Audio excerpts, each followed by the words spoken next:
All right, everyone, welcome to another very special episode of the Mike Sennello Show. Tonight we're going to be joined by Representative Pat Callahan, who represents Connecticut's 108th congressional district, House district here in Hartford. So everybody say hi to Pat. Pat, thanks for coming on. Got it. Good to see you, Mike. So so a lot of the topics that we're going to discuss are going to be surrounding tomorrow night's, which is Monday night's town hall that the mayor announced. He was moving to December 2nd. It was originally scheduled for, I believe, the 18th. And we have, let me do this one. Here we go. So folks can follow along. This is the details that we had. And yes, so folks are aware, Taylor Media will be handling the broadcast, and this will be streamed live to both the town's YouTube channel and Facebook pages. It is on the town's YouTube. This is the easiest way to find it. It's just to go to YouTube, search Town of New Milford. This is the channel that comes up. If you click here on the live tab, then it'll be the first video that shows up. So if you guys aren't able to make it in person, you can watch it on YouTube or you can watch it on Facebook. This is the events page. So folks, if you're seeing all of this, please do, when you get a chance, I have links if you guys want me to. I'll put links in the chat. Guys, let me know if you guys want that in the chat, and I'll put those links in the chat. When you get to this page, when we do go live, which will be at 5:30 p.m. tomorrow night on this right-hand side here where the mouse is right now, and it's got a like a Ghostbuster symbol on it right now. That will become a button you can click on, and then it'll bring up the live video, so you can participate by watching either on YouTube or on Facebook when that time comes for tomorrow. Additionally, the mayor and I have spoken, and I'm going to set him up with a laptop so that he can monitor the live chat. So for those of you who aren't able to make this in person, he's going to try his best to get your questions through and get your questions to the panel. The panel, from what I understand, is going to be 4 representatives from Eversource, and with Pete Bass moderating, and 3 of our local representatives are going to also be at the meeting. That's going to be Steve Harding. He's our state senator in the Connecticut's 30th Senate District. Billy Mo Buckby, who's our state representative out of the 67th District, which covers most of New Milford. And Pat is going to be there tomorrow night, too. He is representing the 108th District, which covers Gaylordsville and other parts of northwestern New Milford, all of Sherman, all of New Fairfield, and a little tiny bit of Danbury. So guys, check that out. This is a huge part of what we're going to be talking about, is going to be based on the fact that we're having that public hearing tomorrow. Town hall tomorrow. And I did rent a PA system, folks, so everyone who's going to be there is definitely going to be able to hear things. Going to be an interesting event. And Pat, you said you were going to be there tomorrow night. I'll be there. Yep. Yep. So the first thing I actually want to start off with was just to briefly discuss the results when it comes to the election, because that's the most recent thing that we haven't had a chance to talk about on this channel. So first things first, Pat, you were reelected. Congratulations on your successful reelection to the 108th. Thanks, Mike. Yeah, it's I think my wife is getting pretty tired of this because it's exhausting, and months leading up to the election, you have to be everywhere, and it's you're sacrificing a lot of time with your spouse, a lot of time with your family, and because you want to do the best you can. And I think I do it throughout the 2-year term. Is I try and make sure I'm out there and visible, attending events, so everyone has the ability to talk to me in person. But it's real stressful. I was really happy with the results. My first time I ran, won by roughly 900 votes. Then it was up to 1,500, and this time was almost 2,000. So, wow. So I was really happy with an almost 20% win. Wow. And it's kind of a landslide in that district. Yeah, I'm happy to. And I had a tough opponent that was out there, went really negative. Came up with some kind of bizarre claims about me, which weren't true. And I never take the low road, Mike. I just stick to my record, continue doing what I'm doing, and I don't even bother responding. And that's the tough part about being a state rep is the work is hard, and then every 2 years you subject yourself to this kind of abuse, Yeah. But it's for a part-time job too. Yeah. Yeah, it's part-time job. Well, they say it's part-time job, but I tell you, well, you're here on a Sunday night, so yeah, and I'm up early making sure I try to respond to to everyone all the time, and I don't. And if I miss somebody, it's by accident. But I always try. If there's a phone number included, I always pick up the phone and talk. And it's amazing how much you can get done when you pick up the phone and talk. Because even people who, in writing via email or however they contact me, with a letter or whatever, it could be vehemently opposed. But after we have a pleasant conversation, sometimes you realize that the disagreements are far fewer than the agreements. And yeah, so the election's over, thank God. The avalanche of meetings have started with lobbyists and other Jeez. interests that as the session starts to near, and they're wondering what, like I'm sure a lot of you and your listeners are wondering, is what's coming at us in the upcoming session. And as I start to get, maybe some inklings of what's going to happen, I try and do a lot of reading and making sure I'm prepared. Oh, well, we're prepared tonight too. I got reading that I've done and that we're going to be showing tonight here, Pat. So hopefully we'll be able to get to that real quick. So your campaign went well. I think some people are not as happy with their local campaigns. I won't say too much, but I think all of our incumbents won, with the exception of Jason Buxbaum, who is kind of a newcomer because he the incumbent, I guess, wasn't running. So. Right. So as far as that's concerned, seems to be Republican successes at the national level for the Republicans. It seems to have gone very well with the House, with majorities in the House, a 3-seat majority, well, 6-seat majority technically in the Senate, with the presidency, with the Supreme Court being mostly the type of people that Trump wants to be there, and with the mandate of the popular vote. I don't think that that's really something that panned out at the more local level here in Connecticut. And just to go over that real quick so folks can follow along, I made up this map. It's the best I could do with the resources I have. I know it's hard to see for the districts and how they went. It's not scalar in the sense that like it doesn't show margins. But in very short, prior to this year's election, the state Senate was supermajority Democrat, barely, and was at the House not a supermajority, barely. And in this year, we did get a supermajority of Democrat. And this is just a chart I've put together so you guys can easily see how the breakdown works out in the House. A lot fewer seats, so it's just a lot easier to look up in the Senate. So I figured I'd show the House because that's what I had time to do. And that's Pat, that's where you're serving. So I figured I'd show that. So I'd love to get your thoughts on and again, Johanna Hayes here in the fifth congressional district here in the northwest corner widened her margin of victory. This is the only district there where those elections are, generally speaking, even close. And the widening of I'm sure you've seen the charts from USA Today where Donald Trump widened his gap in almost every possible district, and yet here we have the opposite. It's an incredibly rare effect across the U.S. And so it seems like things, just from an ethereal perspective, seem more bleak for Republicans and free markets. So, I mean, what are your thoughts on the outcomes here across the state? I was disappointed, in an environment like this nationally, Mike, and you talked about how we picked up seats nationally, picked up the presidential seat. Because the disastrous inflation we have, the geopolitics was a disaster. It's just we have this massive invasion from the borders of illegal immigrants, and it's taxing our school districts. It's taxing on our medical system in Connecticut. We're millions and millions in debt medically because of that.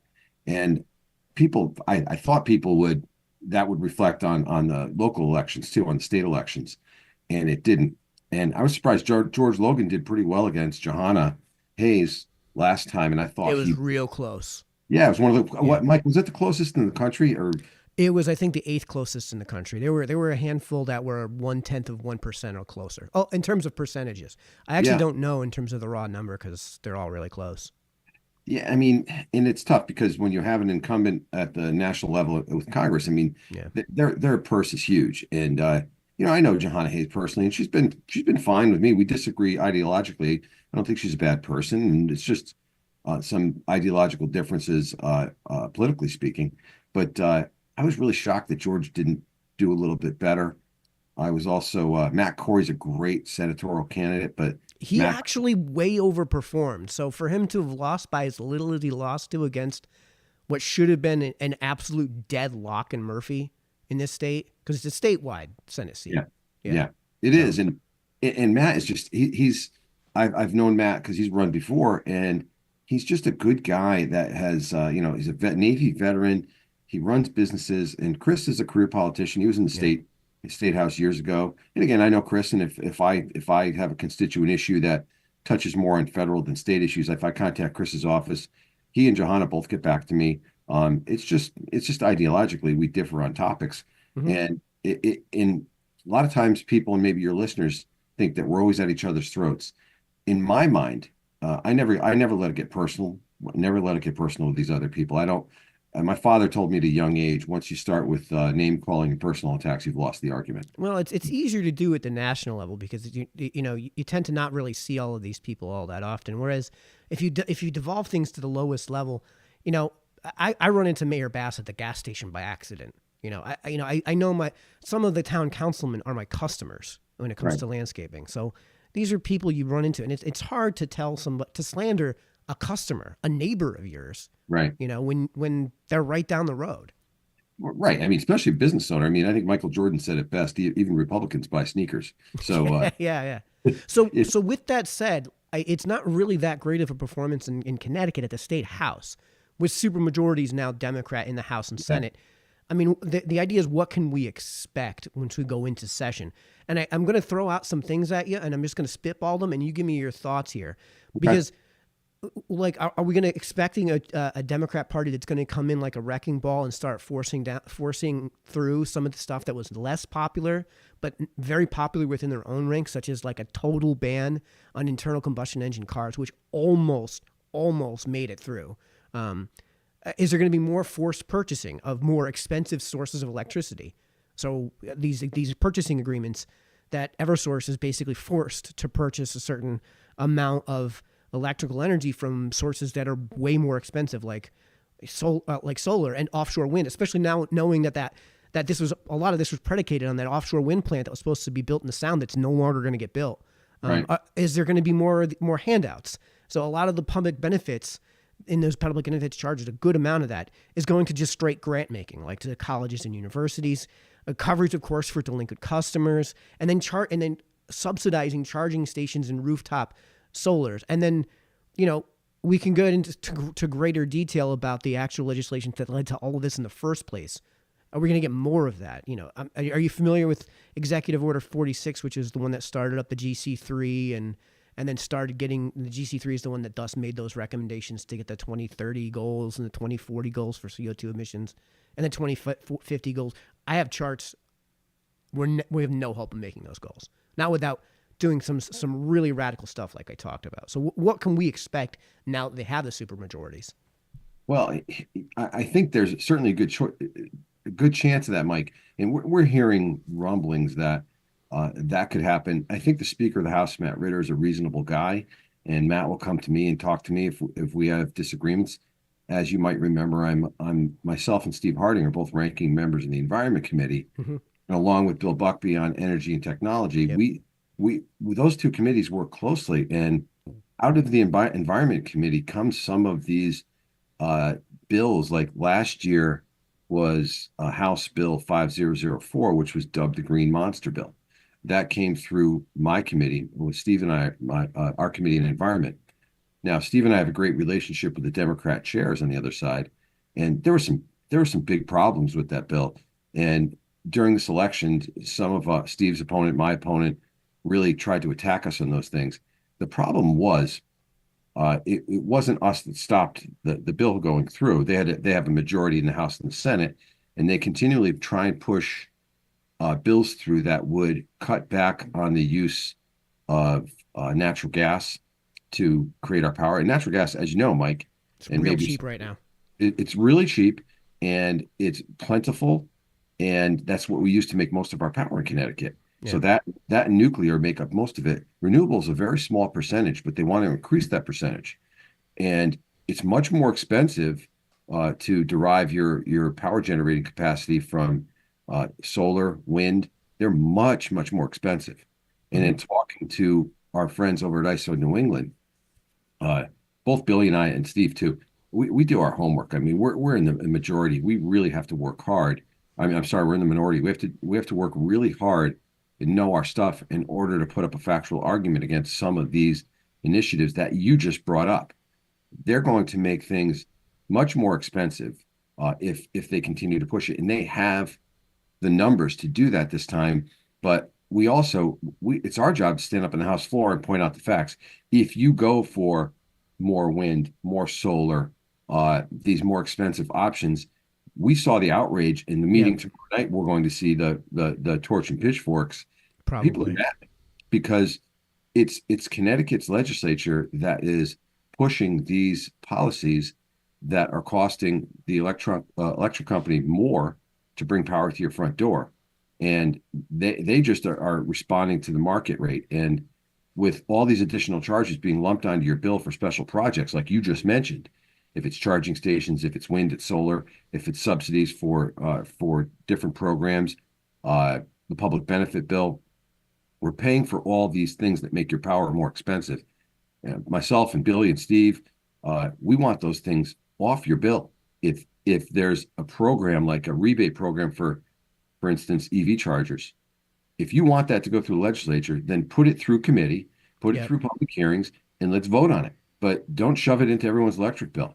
Yep. Thankfully, as you see, everyone the outrage was because of public benefit, and we Well, it's talked because Billy Mo Buckby was the leader of the charge to get those public benefits pulled out on your bill as a public benefit, correct, so people could see it.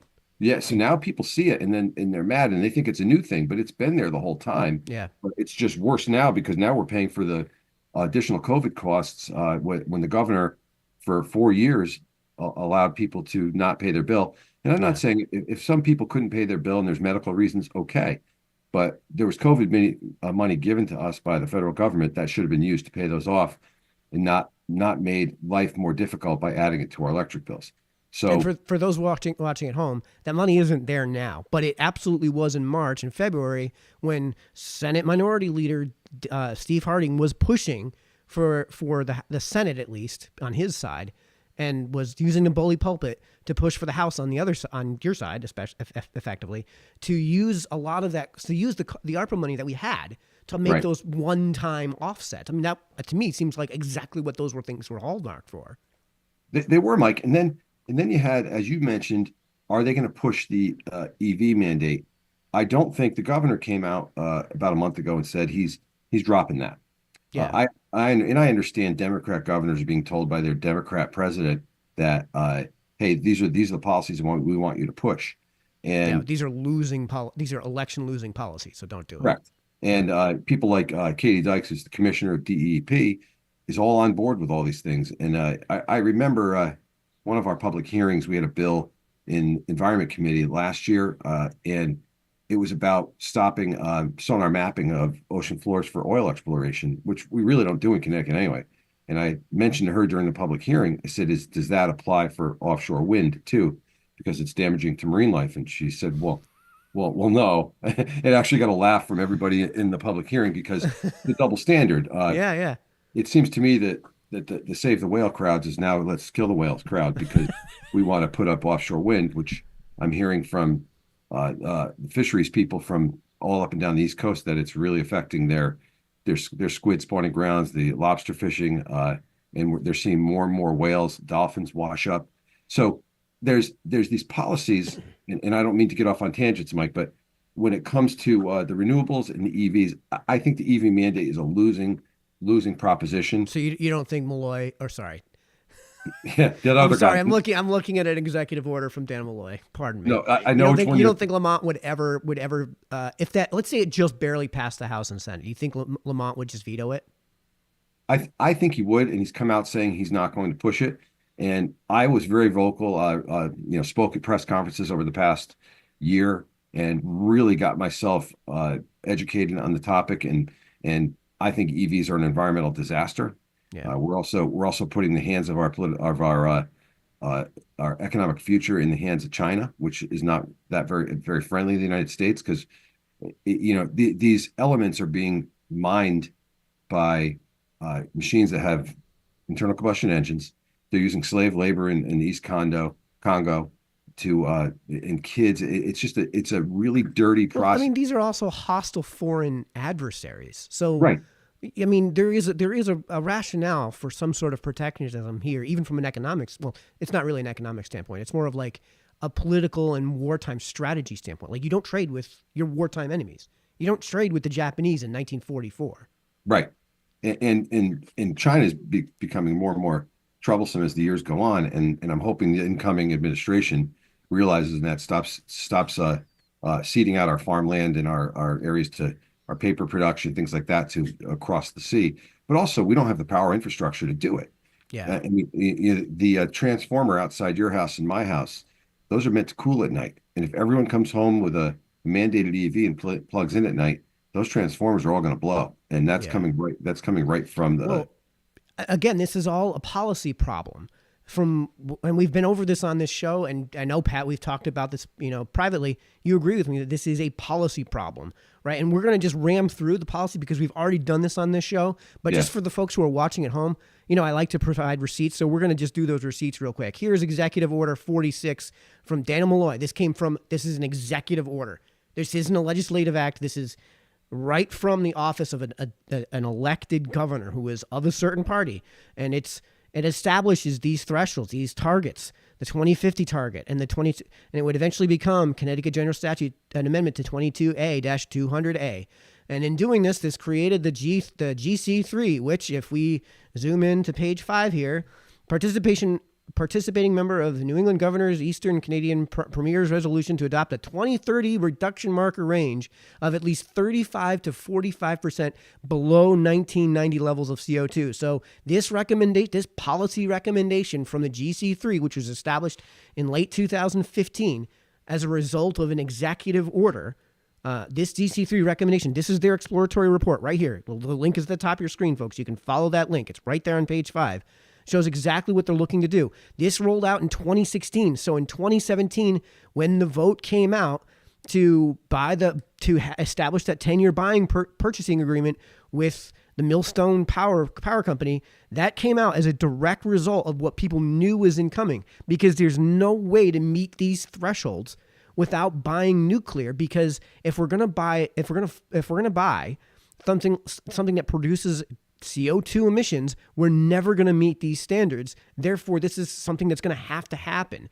And that's why that's why that was a split vote. And that's why people like Billy Mo Buckme has told me to my face, and he will tell you to yours too, that he begrudgingly voted in favor of that purchasing agreement, and only because of the fact that he had no choice. His hands were tied, politically tied on that matter, to these executive orders and what came of that. And as a result, you wind up with Public Act number 22-5, which, after several other amendments to establish other thresholds, amended subsection 22A-200 of the general statutes, is repealed, and the following is substituted in lieu thereof, effective July 1st, 2022. And so you have all of these other thresholds, and then on top of that, not later than January 1st, 2040, the CO2 emissions are to be reduced to a level of 0% of electricity supplied to electric customers in this state. And by the way, one of the forms of energy that does not qualify for this is nuclear. So we're going to be in serious trouble if we actually try to adhere to this, because, this all became law, and you have it here, not later than January 1st, 2020, to a level of not less than 10% below 1990. And we can talk about that. Not later than January 1st, 2030, to a level of at least 45% below the level emitted in 2001. And not later than January 1st, 2040, to a level of 0% electricity to supply to customers in the state. And for not later than January 1st, 2050, to a level at least 80% below the level emitted in 2001. And here's the thing. We have the actual reports from DEEP from 2022. You're not going to get better data than this on this matter. This is what the economy-wide greenhouse gas emissions look like in this state. And if you can follow the cursor here on the left, in 1990, we're at whatever, this is 45-ish greenhouse metric megatons of carbon dioxide. emissions. I think that's what that means. Hmm. Whatever the data that metric is, it's only gone down by that amount. Like there's no way that here at 2001 so what would that be? 46. So 20% of that would be like 10 down here. So we're supposed to somehow by 2050 get to here. And on top of that, we can break this down by sector. Electrical consumption is the only one that's really going down that's really gone down from 1990 and from even 2001. A little bit of transportation and virtually everything is electrical consumption. So how are we supposed to, by reducing our CO2 emissions when it comes to electrical consumption and supply and delivery, how the hell are we supposed to reduce that to make any of these thresholds? There's no way to do this 2030 to 20, or 2050 threshold. And by the way, we talked about this on my channel here on this video right here, reviewing conversation with Steve Harding. So if you guys want to check that out, you can check out that video as well. But Pat, again, unless we get very draconian or simply repeal 22A-200A, I don't see any way of making these. There's no way we're making these goals. No, you're 100% right, because without the nuclear option, and when we were debating that Green Monster bill last year, I sat down and talked with my caucus and talked with the proponent on the Democrat side and said, if you're looking to get rid of fossil fuels in Connecticut, you have to consider nuclear. And her response was, well, what about Chernobyl? I mean, that was decades ago, and technology. That place not only was it 40 years ago, it was decrepit by even Soviet standards. Correct, and now with modular nuclear, Mike, and we're cranking out modular nuclear right here in Connecticut, meaning our subs are nuclear that are going out, and they're very efficient. They're much smaller footprint than solar or wind, but they don't want to consider that. You have to. Unless you're going to consider nuclear, there's no way we're going to do it, because renewables like wind and solar, you're going to have to cover the state in wind farms and in solar panels, which, by the way, have like a 20-year life. And then what are you going to do with them afterwards? Well, I mean, I know what people are saying. Well, I make my money back. Well, the reason we make your money back on the rooftop solar is because like 40% of that bill on the back end is being subsidized by federal and state taxes. Right, which all just make it harder to get by on a daily basis. So unless you're going to talk, and then again, we're Connecticut. Even if we were to wipe out every car and anything that emits emissions, it's going to be a minuscule portion of the regional, the countrywide, and the worldwide emissions that make it into the atmosphere. And by the way, do you know offhand, Mike, what percentage of CO2 is in the atmosphere?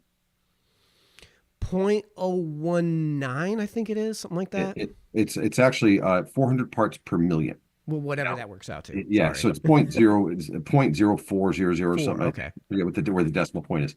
But in order to have life on Earth, you have to have 200 parts per million. And at different parts during our history, it's been at close to 1,000, yeah. 2,000, and that's still minuscule. And once you get over 400 parts per million, the refractive values of that CO2 in the atmosphere are they don't keep going up and up and up and up. It's like it's not linear, it's logarithmic, yeah. So, but you also, as that increases, CO2, number one, by definition, is not a pollutant at all.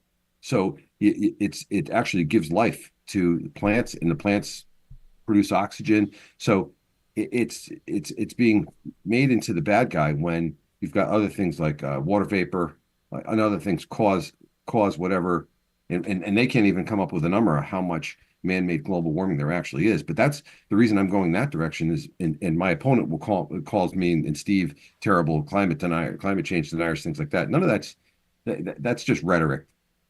But you have to look at, in Connecticut, we have 14 states that we're downwind from. Prevailing winds come this way. None of these things in Connecticut are going to affect anything. So we continue to pass policy that goes on your electric bill, that makes life more difficult, makes all your goods and services more expensive, makes it harder to pay. I mean, people listening tonight, the bills we got in July and August were more than my mortgage payment when I bought my house, because it's just got so expensive and so debilitating. And I had calls from people that were crying. I had people show up in our office in Hartford who've never, ever done anything like that. All it's doing is causing pain to our constituents, and it's not really accomplishing anything at all. If we want to accomplish something, let's go modular nuclear, and then you can get rid of emissions, and it's cheap. And instead, we keep going to this expensive option. But before we switch any topics, Mike, then you've got wind farms. You saw what happened off in Nantucket when the turbine blades broke off and fragmented in the ocean. It Hmm. closed beaches. And then you've got out west places like Sweetwater, Texas, where there are fields and fields of these massive 20-ton blades that have to be trucked out with fossil fuels, and because there's nowhere to put them. Yeah. The recycling of these is virtually non-existent. Yep. So now what are you going to do with all these things that have a short life and these components that are being made in China, like for solar panels? And everyone's paying for this, and we haven't hit the point, and there's a lot of articles out there that your listeners can read about what are we going to do with all this stuff. Yeah. Well, I mean, so I mean, I want to kind of try to stay towards like what can we actually do, because these Eversource bills, I mean, they are kind of out of hand. We talked about on the show the last time we talked about this that Connecticut, I think, has the third or fourth highest per kilowatt hour prices across the country, depending on what Right. source you want to go by. Somewhere in the area of third or fourth. And one of the states that's ahead of us is friggin' Hawaii. Like, of course, they're going to have the highest rates in the country. They're an Right. archipelago with no natural resources. Right. So, yeah. So, What, as what far are we going as, to do about it? what? What are we going to do about it? Let's get more natural gas into Connecticut, and we don't have the pipeline How? capacity. Like, what's the regulatory mechanism for doing that that's actually going to succeed with these super majorities? With us not having the ability to really make this happen, being in the minority, it doesn't change the fact that we're still getting our power from natural gas. But now instead of it coming through in pipeline, and I know in Brookfield they're trying to upgrade the pump system so we can get more natural gas into Connecticut. But the natural gas that we can't get here via pipeline is coming in trucked with fossil fuels, liquefied and brought in. And like they had to do in Europe, they said we're going to go green, we're going to use more renewables. They quickly realized they can't do it, so they had to build offshore liquid natural gas barges to keep the Yeah. lights on. So Yeah, and then of course, they started purchasing it from the cheapest country at the time, which in Europe was Russia. And then the right, Ukraine-Russia war breaks out, and they said, after all that, well, no, we're gonna refuse to buy our natural gas from Russia. And uh-oh. yeah, and talk about debilitating prices here. It's Well, worse over there. yeah, I mean, it kind of speaks to what you're saying too about like not depending so much on China for certain things like rare earths.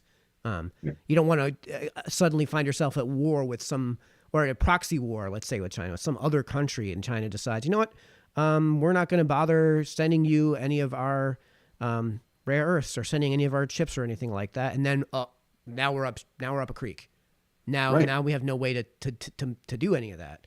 We saw it briefly during COVID when we couldn't get shipments of chips and we couldn't get cars into production, and during COVID when we had shipping issues and we had shipping issues out in California. We saw what happened. That was on a small level. It could be on a massive level if we continue to rely on geopolitical enemies for our economy. Yeah. So as far as the public benefits charges are concerned, I've seen some videos of some town halls that I think that Eversource is trying to do a bit of a PR recovery on, which, okay, they're a business. They can go out and do PR recovery if they want. And one of the reps seems to consistently suggest that the bulk of the bill and the bulk of the rate increases are in generation. I'm just not seeing that. I'm seeing it almost entirely in public benefits. The percentage of my bill that is public benefits each month just seems to keep going up and up. And the actual rate per kilowatt hour isn't really changing in generation. And yeah, it's going to go up in January. We know that. We know Right. that's coming. But the amount that it's going up is only like 2 cents a kilowatt hour or something like that. Right. Whereas the public benefits charges have more than doubled in the last like 6 months. So, Right. like, I mean, I see that as the singular issue here. And I don't also just real quickly, because people have brought this up, I want to see if you're on board with me on this one. Apparently, the CEO was paid out in 2023 $18.8 million. And so folks understand there's 4 million customers under Eversource's purview. So if we were to divide that $18 million and just say, you know what? No, he doesn't get the CEO at Eversource doesn't get to make a dime for anything, from anything. And just divide that up between the 4 million customers, it's $4.70 a year that we save on our electric bills. So, I mean, Pat, are you on board with the idea that this isn't the issue? Well, it's an easy way to blame the big bad corporate people, and that's what we do when and on a lot of different levels. If people direct their anger at the person that's making all the money because they you don't that let's blame the rich. Let's blame the rich for everything. Yeah, it's not going to make any difference. I mean, first of all, the Eversource CEO, he oversees more than just Connecticut. So Yeah. there's yeah, granted, that's a lot of money. I'd like to make that kind of money, but it wouldn't really affect your bill. We have to get there's 41 additional charges on your bill, Mike, on my bill. Let's get those off. Why are we paying all these additional charges?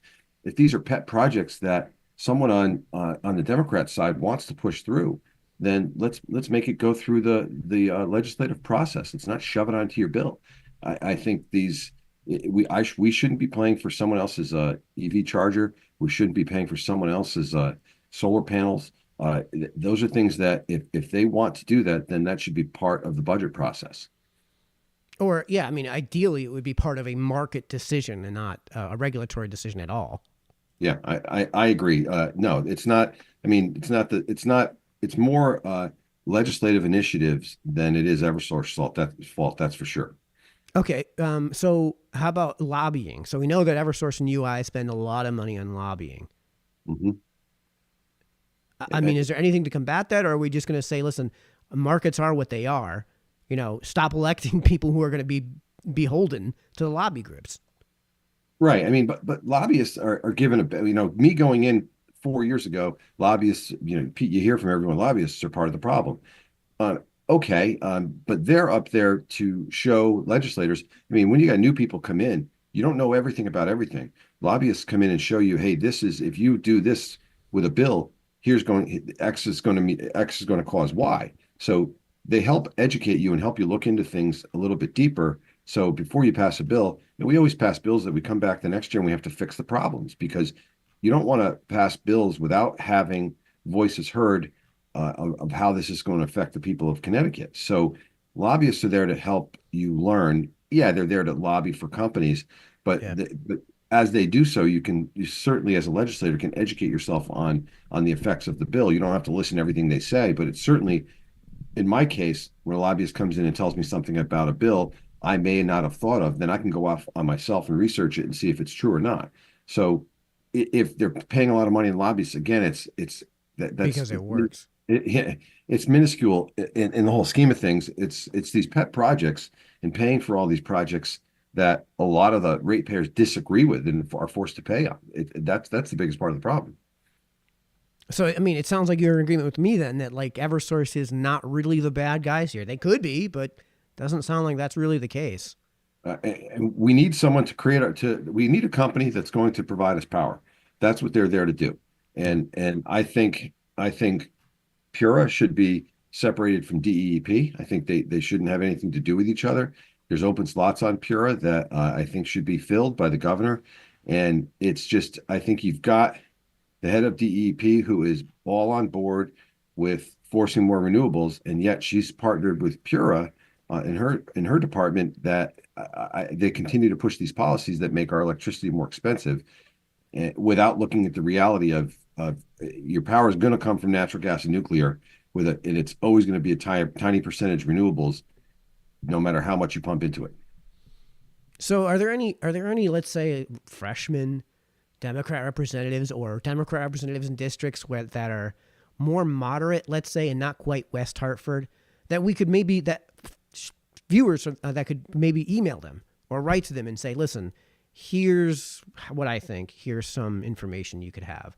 Are there any representatives from the proverbial other side that people should reach out to? Because that seems to be where there might be a way to make progress here.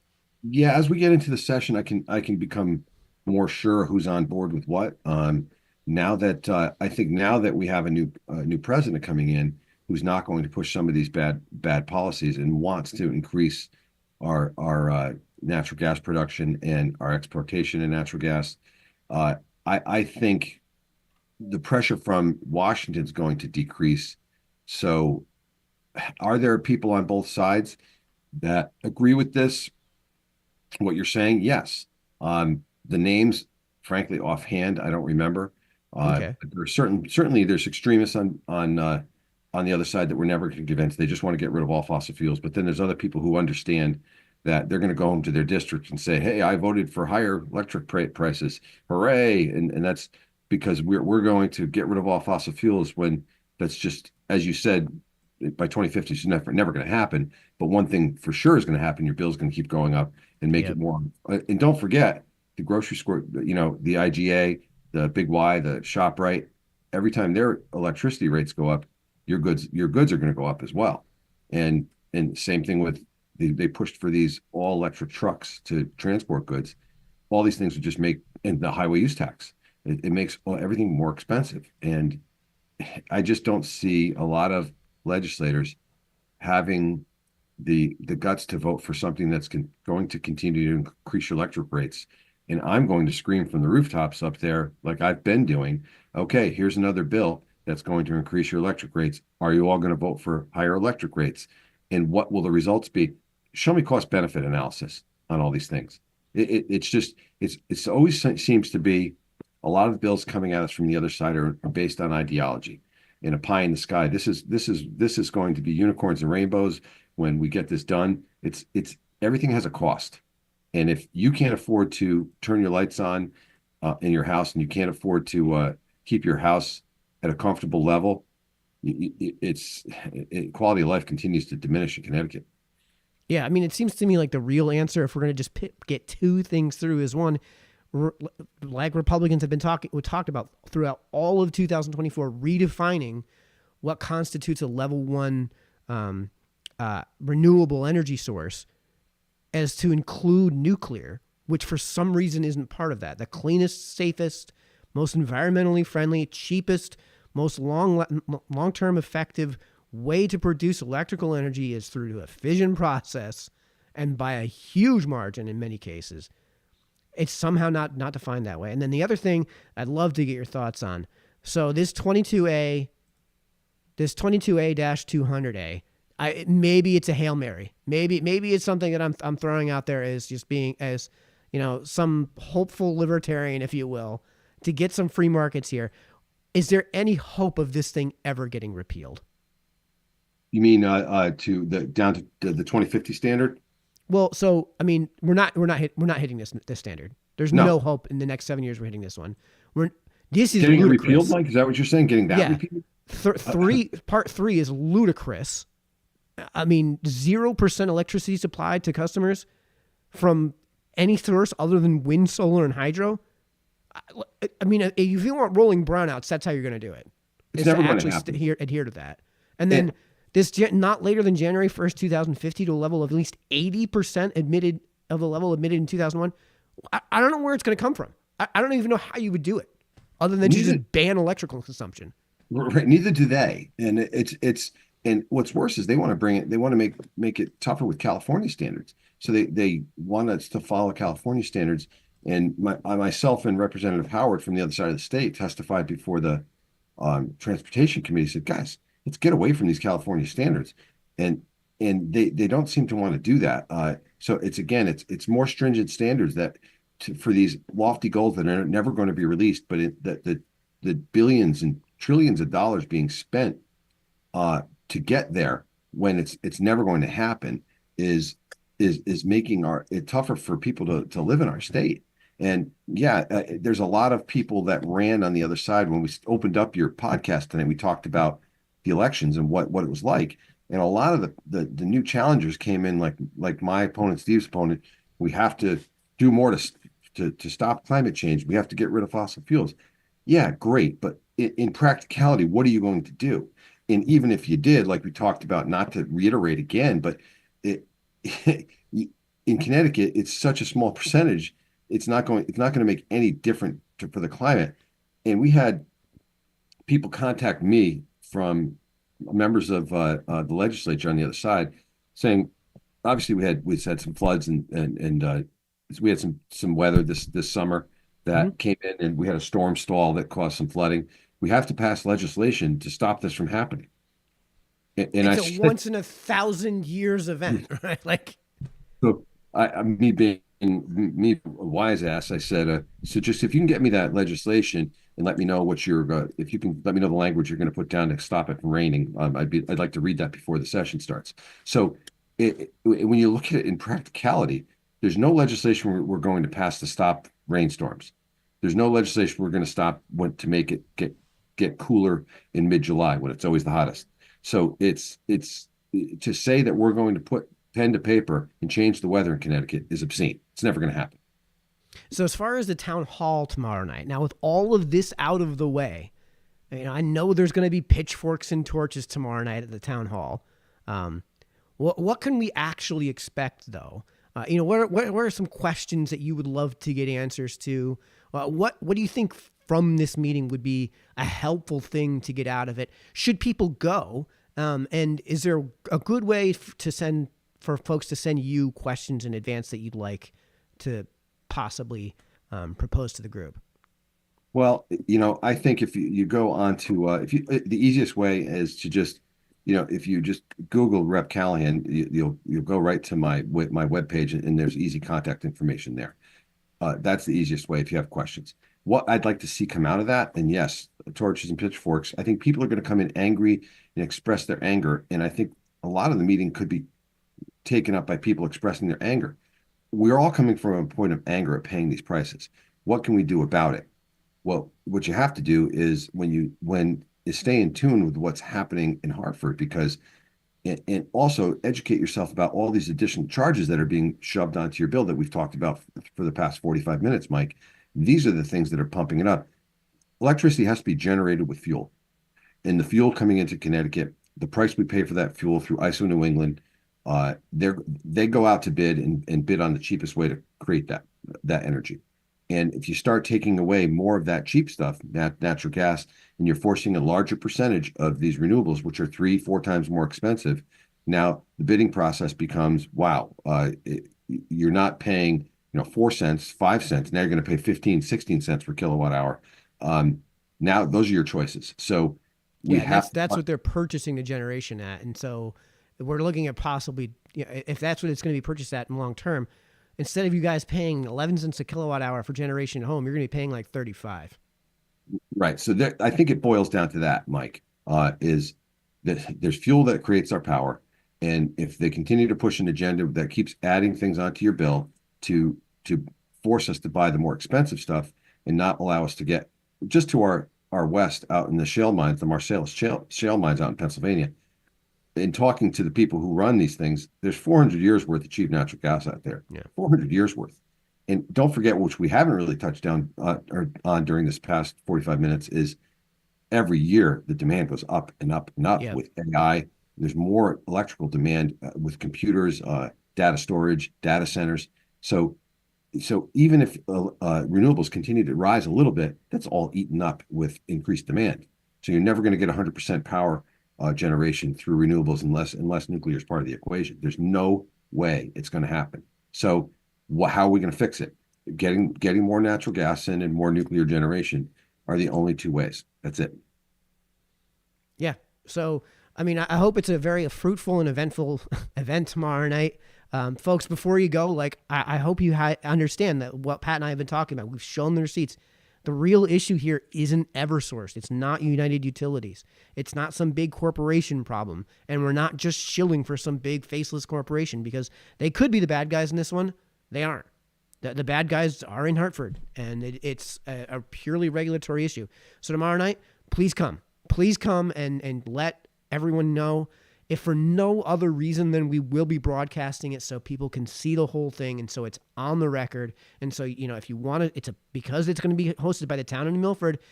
As far as intellectual property goes, it's public domain the minute I hit the go live button. So if you guys want to take, cut up sections and create good clips to share around the state so that people understand what's taking place here and what the problems are and what your concerns are, perfectly legal for you to do without anyone's permission. And so folks know, yes, there will be a live Q&A.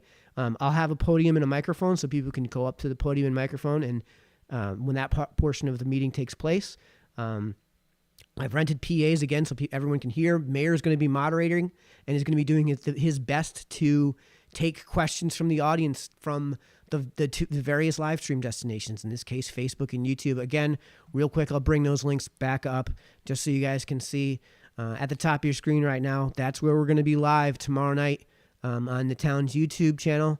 And we're also going to be live on the town's Facebook page as well. Just look up the event live special town hall with Eversource on the town of New Milford. It'll be one of the first things that shows up. In fact, I think it's the only event that the town of New Milford has listed on their events tab.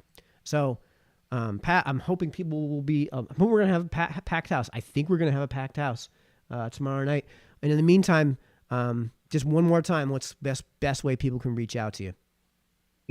Just Google Callahan, Pat Callahan, State Rep, Connecticut. My contact information pops right up on my website. You can contact me that way. That's the easiest way. And going into tomorrow night, I hope people go in educated. I know people are gonna. I don't want to spend an hour and a half of people yelling. That doesn't do anything. So go in saying, here's what we have to solve. How do we go about doing it? Wish we picked up more seats. Myself, Billy Buckby, Steve Harding, Jason Bucksbaum. We're going to vote against things that create that create bills that are going to make your power more expensive. We're going to vote against them, but we just have to convince the other side that's not the way to go either. We have to get cheap generation in Connecticut. That's what the meeting should talk about. How do we get cheap generation in Connecticut, and how do we get these charges off our bill? That really should be the solution. Yeah, and don't forget folks to share this video so that the folks around the state who are in those other districts can see this as well and hear from the proverbial other side, if you're going to treat it that way, that from their fellow nutmeggers. So anyways, thanks everyone for tuning in. Of course I do this. I always do this at the end because you guys, it's sincere. I only do this because of you guys at home, because it's a service to you guys at home. And Pat, thank you so much for coming on. Looks like we're going to just round things up here. Pat, unless if you got a minute, is there anything that we missed that you want to bring up here? No, I would say just if you want to have a say, there are easy ways. If you go on cga.ct.gov, that's the Connecticut General Assembly's website. And if there's a lot of different committees. I'm on the Judiciary Committee, the Environment Committee, and I believe this session I'll be put on the Transportation Committee as well. And Cool. You can go in and sign up. So if on the Environment Committee, they'll email you if there's a public hearing coming up with a bill that perhaps you're interested in. And anyway, like tomorrow night, people can go on Facebook Live. In the legislature, you can testify on any bill by going on Zoom. You don't have to go and sit around Hartford, or you can submit written testimony. I read these things. I run these public hearings, some of which go 12, 13 hours. It's the input from the people of Connecticut that says, don't do this in this bill because it's going to affect me this way. I want more people up there doing that. So I would encourage your listeners to get involved and take a minute to testify on a bill. That's in line with what Steve has said about the committee, about how, the committees are where these bills, live and die. Right. That's where they grow legs or collapse. So.